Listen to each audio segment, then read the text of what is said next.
오늘은 막힘 뒤에 예비하신 은혜라는 제목을 가지고 여러분과 같이 말씀을 나누고자 합니다.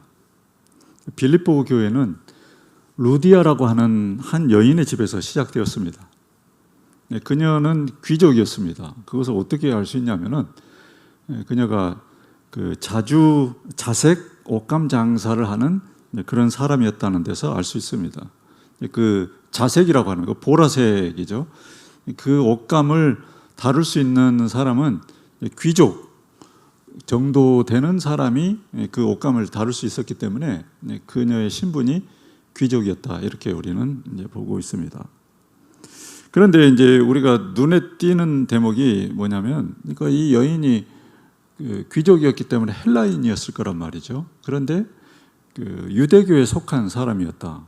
그것을 볼 수 있는 그런 힌트가 뒷부분에 나와요. 그래서 헬라인이면서 또한 유대교에 속한 사람이었다. 이제 우리가 이 정도 기본적인 지식을 가지고 오늘 본문을 같이 좀 보기를 원합니다. 바울이 이 낯선 여인, 이 루디아를 만나기까지는 여러 가지 정말 적지 않은 우여곡절이 있었습니다. 바울이 늘 이 여인을 만나리라고 상상이나 했겠습니까? 전혀 생각하지 못한 그 사람을 나중에 만나거든요. 근데 그 과정이 아주 힘들었어요. 그러니까 우리가 이제 어떤 일이 이루어진 다음에 그랬구나, 이렇게 이제 깨닫는 거죠. 바울도 그랬습니다. 우리 인생이 그렇습니다. 우리가 매일 우연 속에서 이렇게 살고 있는 것 같지만 성도의 삶에서 일어나는 그러한 일들은 우연 같지만 필연적인 그러한 일들로 이렇게 채워진 그런, 그리고 이제 크고 작은 일들 속에서 하나님의 개입이 계속적으로 일어나는 그런 삶을 우리가 살고 있습니다. 하나님은 이 바울과 누디아의 만남을 예비하고 계셨고, 그 만남을 위해서 지금 오늘 본문에서 바울을 인도하고 계시는 것을 우리가 볼 수 있습니다. 이런 것들을 우리가 잘 이해해야 합니다. 바울은 당초에 여러분이 잘 아시는 것처럼 아시아로 갈 계획을 가지고 길을 떠났습니다. 이 길을 떠날 때 바울의 모습을 우리가 그려보자면 아주 의기양양한, 왜냐하면 그는 이미 1차 전도 여행을 성공적으로 잘 마쳤죠. 그런 경험들이 한 사람에게 주는 그 자신감, 그 전에 잘했으면 그 다음도 잘할 수 있을 것이다, 이런 생각을 하잖아요. 그래서 아주 자신감이 넘치는 그런 상태였습니다. 그리고 이제 이번에는 자신이 처음부터 이제 리더로 이렇게 나서는 거죠. 그 전에는 바나바가 어찌됐건 선임자고 이제 자기는 후임자, 이런 상황이었지만 두 사람이 결별했잖아요. 마가 때문에 두 사람이 결별했고, 그리고 이제 바나바 대신에 실라가 이렇게 동반했습니다. 그는 이제 바울의 후임자죠. 그래서 원래 이제 바울은 리더십이 있는 사람이기 때문에 앞장서서 뭔 일을 추진하는 그런 사람인데, 후임자까지 생겼고, 나중에 길을 가다가 디모데까지 이렇게 합류시켰잖아요. 그러니까 이 바울의 이 모습이 아주 자신만만한, 자신이 넘치는 그런 모습이었을 것입니다.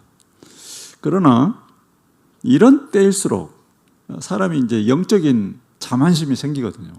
그러니까 영적인 자만심과 열정, 이 두 개가 잘 구분이 안 되는, 자기는 열정이라고 하지만 또 한쪽 측면을 보면은 영적인 자만심이 숨쉬고 있는 이 두 가지가 뭔가 좀 완급 조절이 필요한, 뭔가 좀 조화를 이루어야 될 그런 시점이다.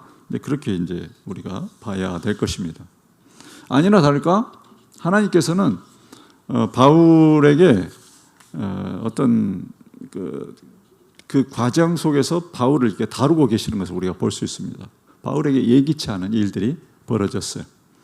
길이 막히고 또 막혔어요.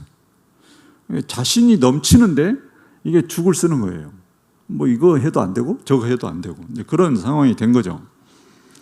근데 우리가 이제 당황스러운 게 뭐냐면은, 하나님의 일을 하려고 하는데 길이 막혔다. 이게 가장 당황스러운 거거든요. 다른 것보다. 뭐 세상 일을 하다가 길을 막히면 뭐 당연히 그래서 그런가 보다 이렇게 생각을 하는데, 하나님의 일을 하려고 하는데 길이 막힌다. 근데 성경은 어떻게 말씀하고 계시냐면은 성령이 그것을 막으셨다 이렇게 말씀하고 있습니다. 아시아로 가려면은 그가 이제 시리아에서 출발했기 때문에 계속 서쪽으로 이렇게 가는 거예요. 서쪽으로 쭉 가다 보면 아시아에 도착하게 되어 있습니다. 근데 이 아시아로 가려고 하는데 성령께서 막으셨다 그렇게 되어 있죠. 그러니까 서쪽 길이 막히니까 바울이 북쪽으로 방향을 틀었습니다.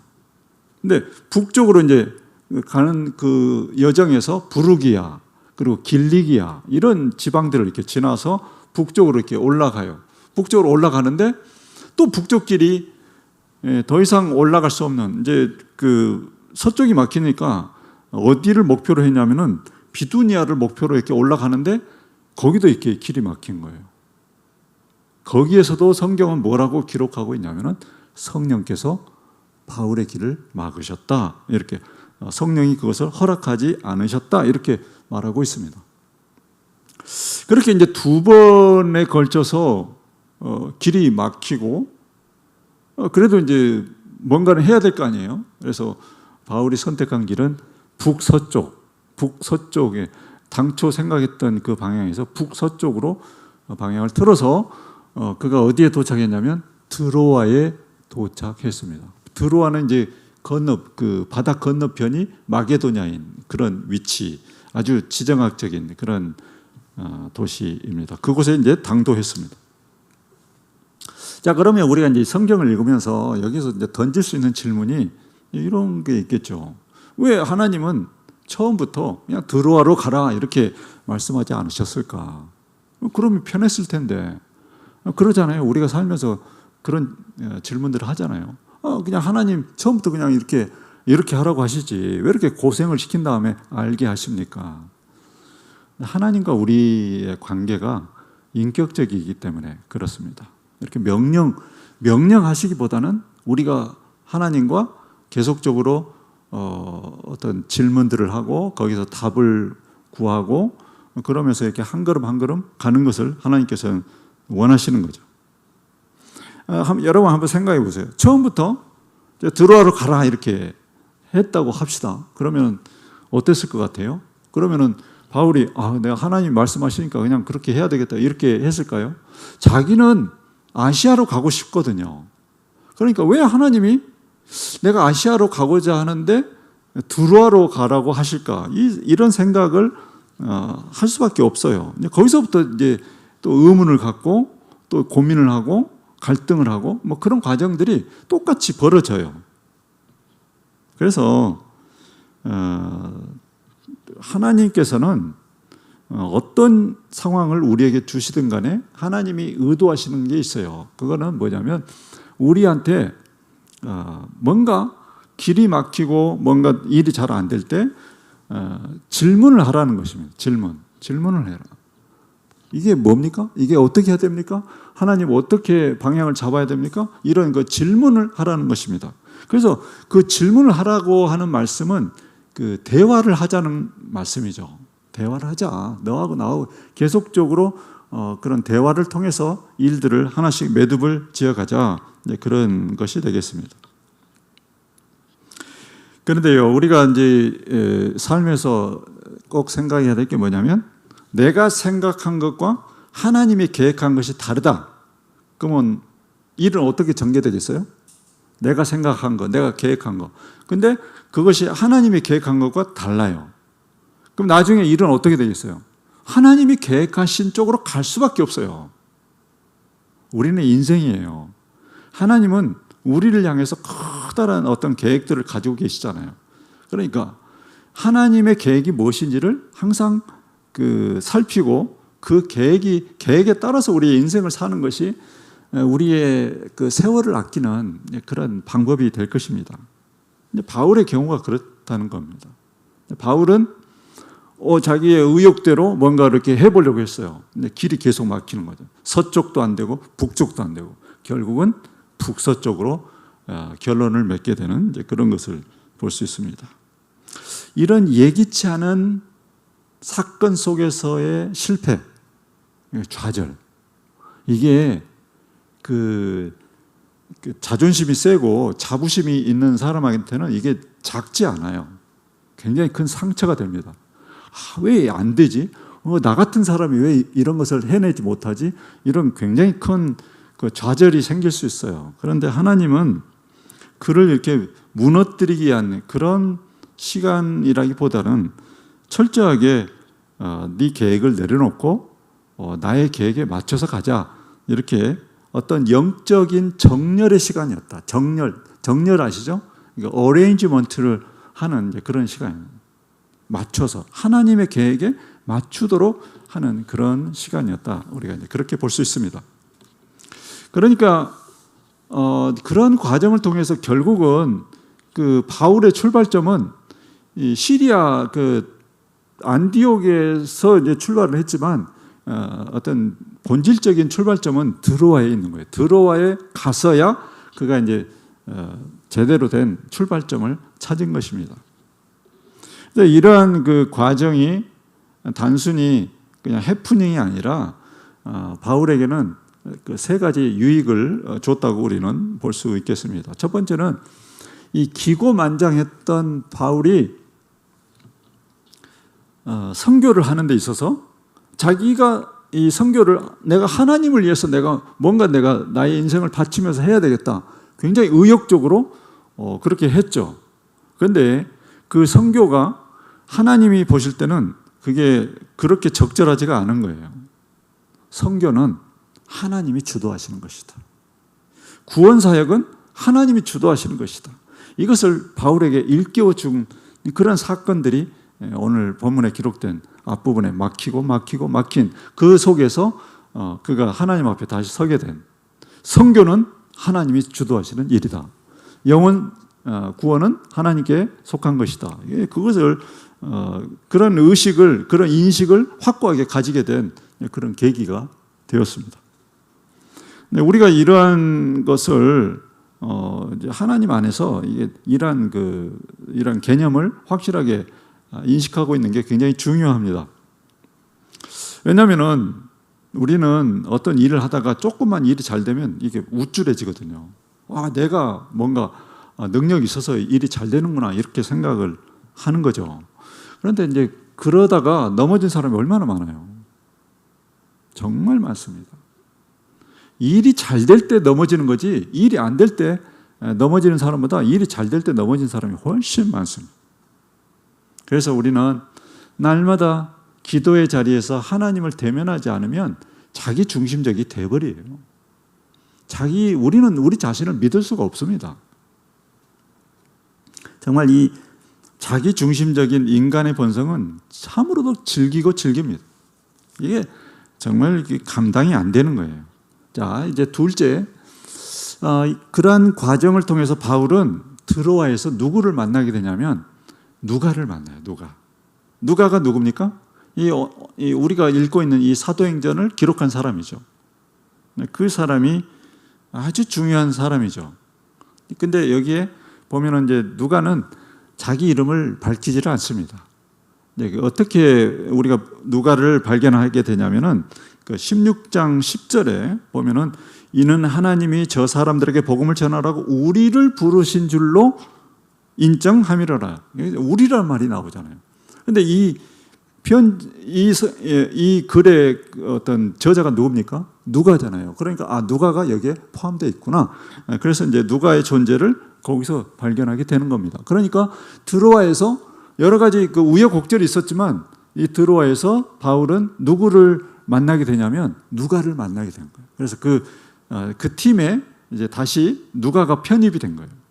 그러니까 지금까지 실라 그리고 디모데, 다시 누가, 어떤 팀이 더 견고해지는 그런 계기가 바로 드로아에서의 그런 일입니다. 만약에 바울이 당초 자기가 계획한 대로 고집을 부려서 그냥 그 아시아로 갔다고 합시다. 그러면 누가를 만나지 못했을 거예요. 그리고 그 다음에 만나게 될 사람, 그 사람도 만나지 못했을 거예요. 그 다음에 만나게 될 사람이 누굽니까? 누디아잖아요.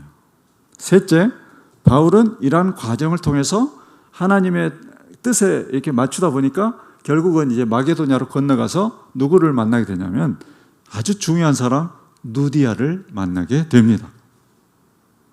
이런 모든 하나님의 일은 만남을 통해서 이루어져요. 이 누디아의 집에서 빌립보 교회가 시작됐잖아요. 모든 초대교회는 하우스 처치예요. 가정교회. 그러니까 누디아가 자기의 집을 이렇게 내어놓음으로써 교회가 시작됐고, 바울은 그리고 그의 일행들은 이 누디아의 집을 기점으로 해서 유럽 선교를 시작하게 된 것입니다. 살펴본 것처럼 드로아에 서 있는 바울, 이 바울은 출발할 때, 시리아에서 출발할 때 바울과 달랐어요. 뭔가 좀 다듬어진 그러한 전도자가 되어 있었습니다. 뭔가 좀 사람이 하나님 안에서 점점 이렇게 다듬어져 가는 거예요. 이렇게 하나님의 사람으로 만들어져 가는 거죠. 그리고 하나님의 계획 안에서 필요한 사람들을 이렇게 순차적으로 이렇게 만나게 되었습니다. 이런 것이 바로 일이 되어가는 그런 모양새입니다. 보통의 경우에 우리가 먼저 계획을 세워요. 계획을 세우고 그 다음에 일단 밀어붙이고, 그 상황에서 무슨 생각을 합니까? 자, 이제 계획 세우고 밀어붙이고 그 다음에는 뭐가 있죠? 이제 사람이 필요하네, 재정도 필요하네. 그러니까 이제 그때 하나님께 그것을 구해요. 하나님, 사람도 필요하고 재정도 필요합니다. 그러니까 채워주십시오. 이렇게 기도하는데 뭔가 순서가 잘못된 거죠. 처음부터 하나님이 의도하시는 게 무엇입니까? 하나님이 계획하시는 게 무엇입니까? 이것을 먼저 살펴야 됩니다. 그리고 물어야 됩니다. 그리고 그 뜻에 따라서 하나씩 이렇게 해 나가야 돼요. 그게 바른 순서예요. 그러면 하나님은 순적하게 사람도 붙이시고 또 필요한 재정도 하나님이 채워주시는 것입니다. 따라서 우리는 바울의 이 경우를 아주 중요한 참고 자료로 이게 삼아야 합니다. 매번 우리가 사는 걸 보면은 매번 좌충우돌이에요. 그렇게 하지 않아도 되는데 매번 좌충우돌, 왼쪽으로 갔다 오른쪽으로 갔다 뭐 이렇게 하다가 결국은 하나님이 원하시는 그 방향으로 가게 되는, 그렇게 하지 말고 정말 처음부터 사람의 방법을 내려놓고 하나님의 방법, 하나님이 원하시는 것, 그것을 먼저 구하면서 그렇게 해나가는 것이 맞고, 좌충우돌을 반복해서는 안 되겠다, 그냥 그런 말씀입니다. 자, 이제 바울이 드디어 이제 드로아에서 바다를 건너서 어디에 도착했습니까? 마게도냐에 도착했어요. 드디어. 그러니까 전혀 생각하지도 않았던 그 마게도냐에 그가 이제 첫 발을 내딛게 됐습니다.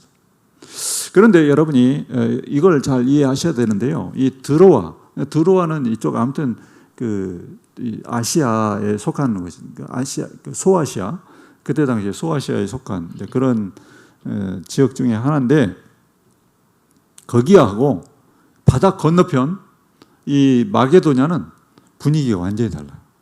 완전히 달라요. 예, 같지가 않아요.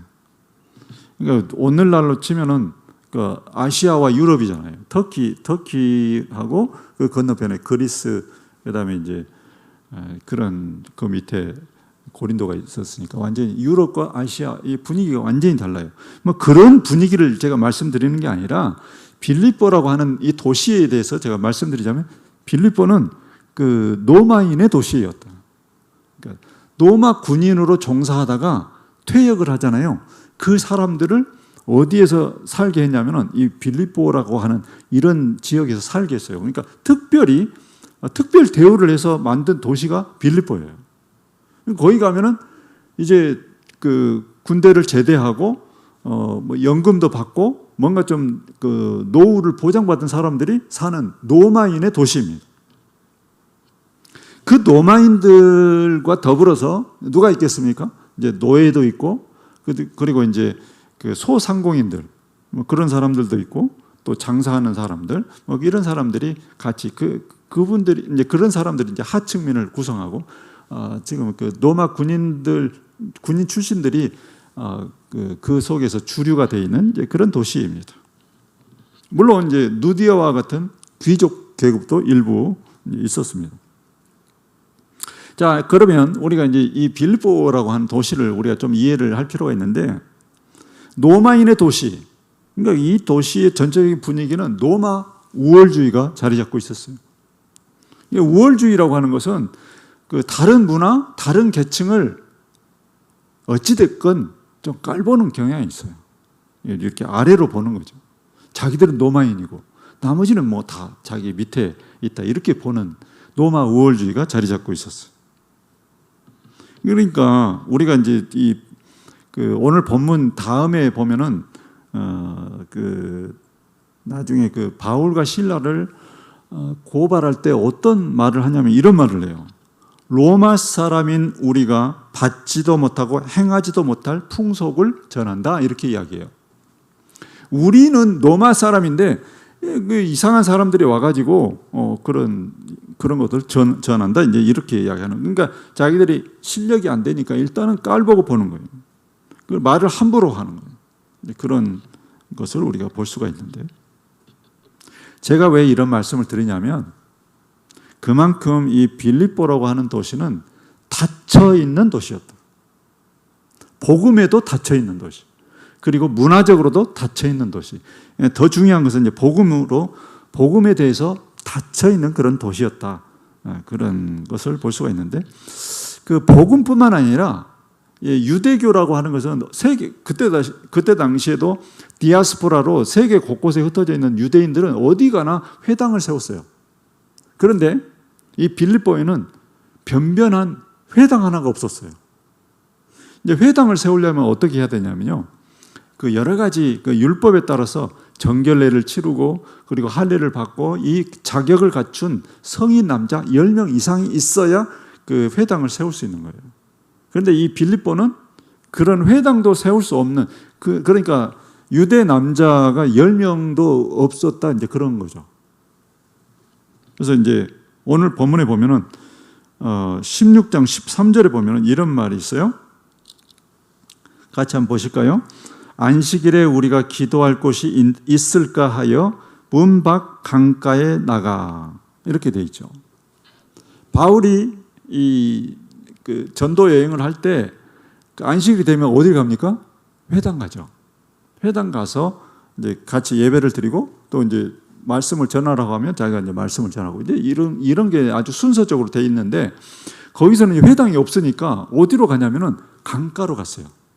강가라고 하는 것은 여기서 무슨 의미가 있냐면은, 회당이 없을 경우에 사람들, 그러니까 그 수가 이제 소수이겠죠. 이 소수의 사람들이 강가에 가서 임시 기도처로 거기서 모임을 가졌어요. 왜 강가냐면은 이 유대인들은 씻는 게 굉장히 중요해요.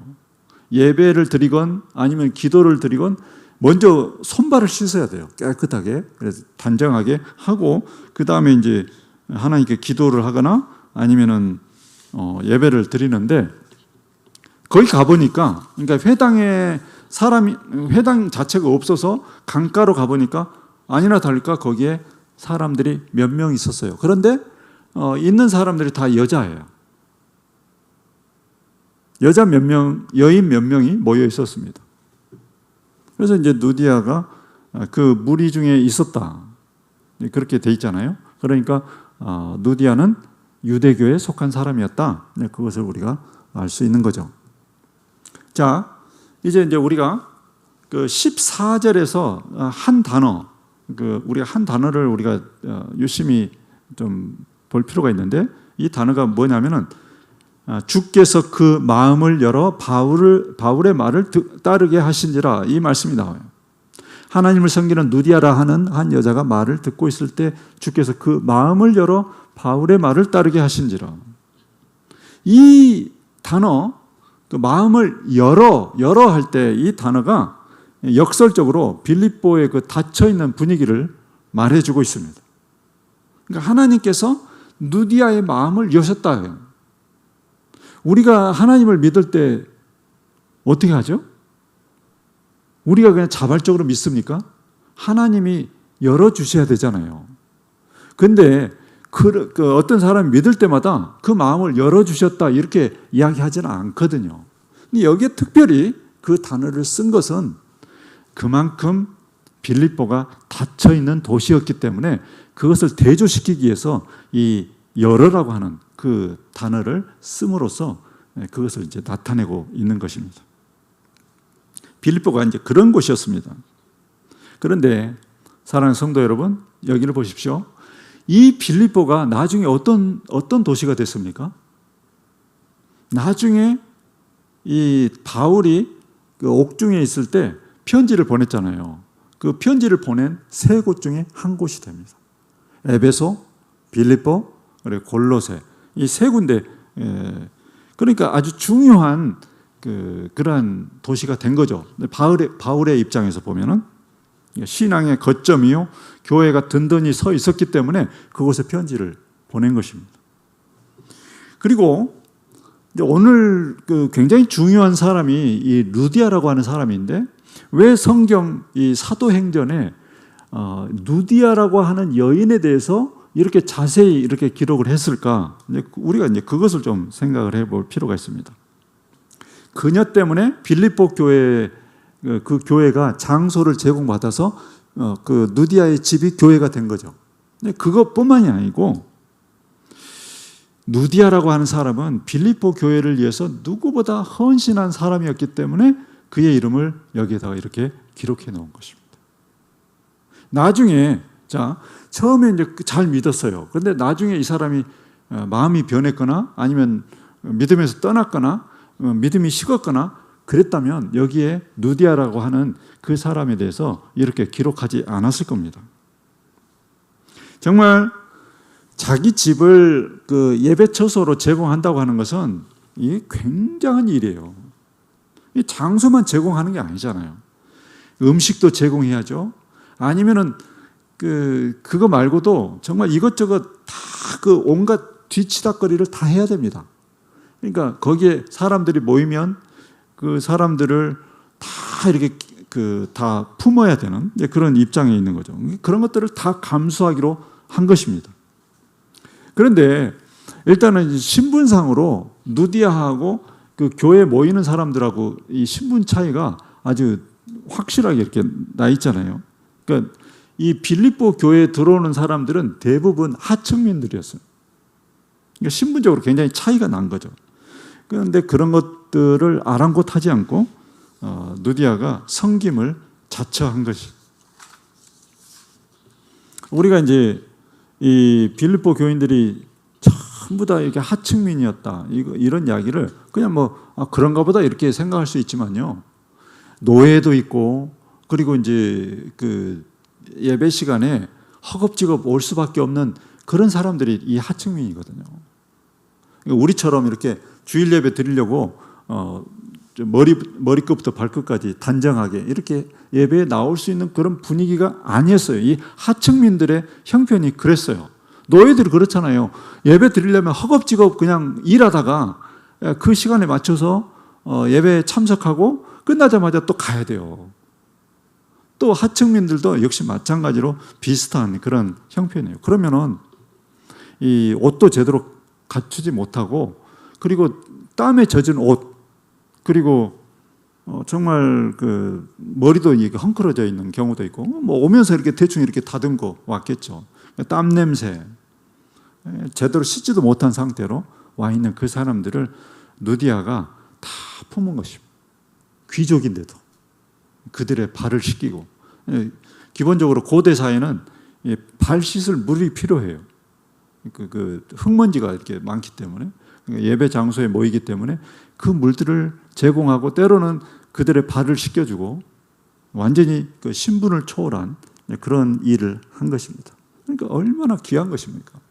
그런 일들을 누디아가 다 감당한 거예요. 나중에 바울이 이 빌립보 교회를 침이 마르도록 칭찬을 해요. 성경에서 정말 이게 모범이 되는 그 교회가 이 빌립보 교회였어요. 근데 우리가 이제 단지 그것만 볼 게 아니라, 그렇게 바울이 칭찬을 하기까지 이 교회가 성숙해졌잖아요. 계속적으로 성숙해진 그 속에서 누디아에 보이지 않는 헌신이 있었다는 겁니다. 그 헌신이 없었으면 그 교회가 그렇게 만들어질 수가 없었겠죠. 한 사람의 위대한 헌신이 한 교회를 이렇게 반석 위에 올려놓는 그러한 결과로 이어지게 만든 것입니다. 사랑하는 성도 여러분,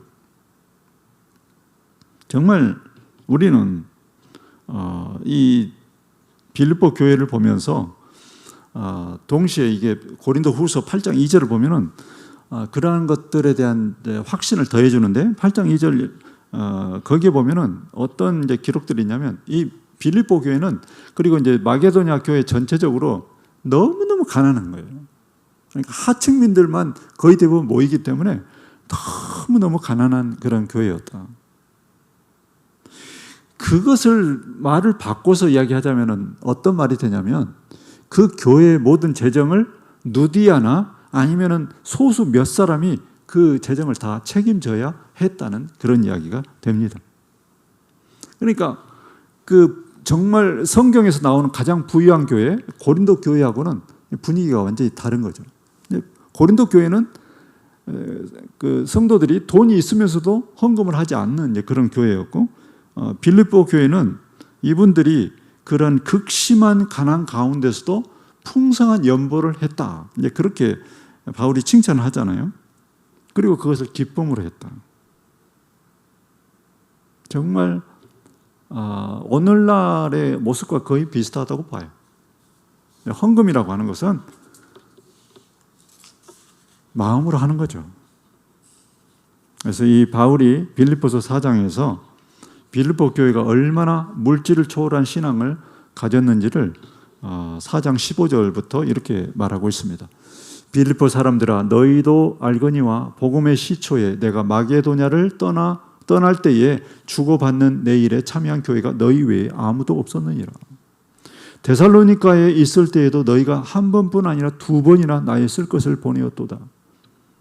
에바브로 디도 편에 너희가 준 것을 받음으로 내가 풍족하니 이는 받으실 만한 향기로운 제물이요 하나님을 기쁘시게 한 것이라. 나의 하나님이 그리스도 예수 안에서 영광 가운데 그 풍성한 대로 너희 모든 쓸 것을 채우시리라. 우리가 잘 알고 있는 그 빌립보서 4장 19절의 말씀이죠. 극심한 가난 가운데서 그들이 바울이 그 이동할 때 어떤 그 자금이 없기 때문에 빌립보 교회가 그 자금을 다 이렇게 대주면서 그 여행 비용을 감당을 했어요. 그리고 나중에 예루살렘 교회를 돕자고 했을 때 이들이 발벗고 나서서 그 예루살렘 교회를 돕는 그런 선봉장 역할을 한 것입니다. 정말 자신들도 도움을 받아야 될 그런 처지에 있는 사람들이 그런 일들을 했다는 거, 계산하지 않고 믿음으로 하나님 앞에 그런 일을 했다는 거, 그런 것들이 바울에게 엄청난 그 감동으로 다가왔고, 우리가 그 성경을 읽을 때도 그런 똑같은 감동을 우리가 느낄 수가 있는 것입니다. 그런데 우리가 이제 이 모든 사실들을 놓고 이제 묵상을 함에 있어서, 그러면 이런 그 빌립보 교인들의 헌신의 출발점은 어디였을까? 어디였을까요? 누디아란 말이죠. 누디아의 헌신을 그 빌립보 교인들이 보고 그것을 따라서 그 사람들이 그렇게 한 거예요.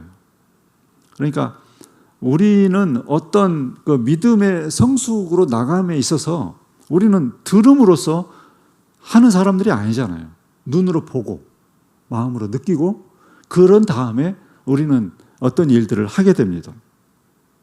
정말 이 그 어려운 가난한 사람들을 자기 집으로 다 받아들이고, 그러니까 옛날에 우리가 그 하우스 처치 가정 교회를 보면은 어떤 교회들은 뭐 200명까지 이렇게 모였다고 그래요. 그러니까 집이 엄청 큰 거죠.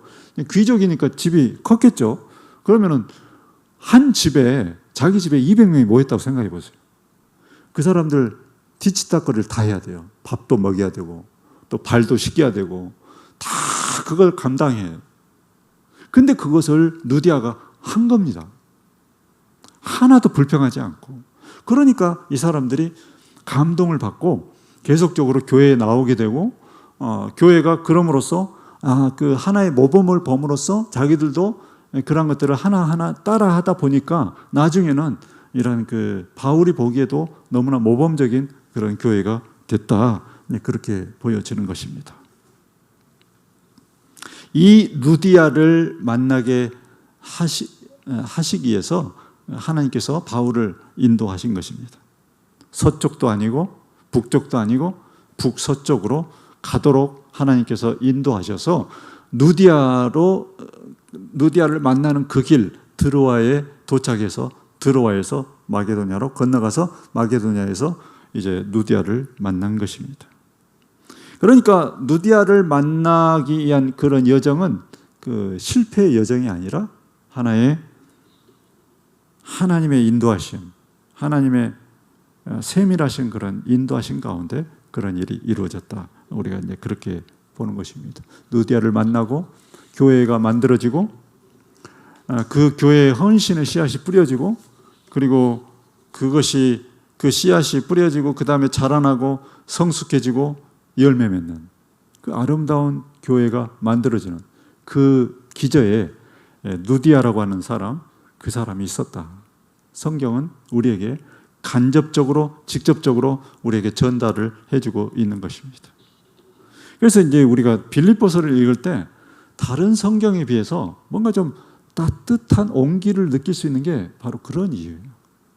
뭔가 이 빌립보서를 읽을 때는 마음이 좀 편하고 그런 따뜻한 분위기를 느낄 수 있는 게 그런 이유에서 그런 일들이 벌어지고 있는 것입니다.